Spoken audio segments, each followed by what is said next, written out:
Azərbaycanda hal-hazırda stomatologiyanın vəziyyətindən özünüz bir stomatoloq, implantoloq olaraq razısınızmı? Təbii ki, razı deyiləm. Təbii ki, razı deyiləm. Çünki sosial şəbəkələrdə və yaxud da ki, bizim xaricə getdiyimizdə tanıdığımız xarici həkimlərin potensialı ilə, onların gördüyü işlərlə, onların ortaya çıxartdığı elmi işlərlə bizim ölkəni müqayisə etdiyimiz zaman biz çox geri qalırıq. Həqiqətən də çox geri qalırıq. Təbii ki, müasir avadanlıqlar az öncə vurğuladım olmasına baxmayaraq, stomatologiyada avadanlıq çox önəmlidir. Çünki bir söz var, alət işlər, əl övünər.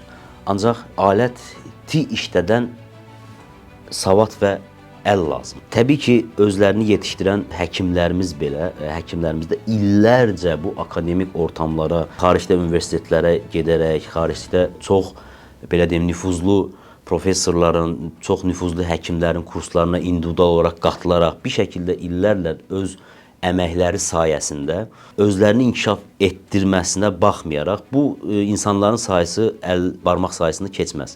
Və bunun bir səbəbi də cəmiyyətin o inkişafa tam hazır halda olmaması da buna bir səbəbdir. Yəni bir insan həqiqətən də ağzına deyək ki, bir implant olunduğu zaman nələr olunması lazımdır, hansı prosedurlardan keçməlidir, yaxşı implant olunma necə olur, bu prosedurları ən azından bilməlidir.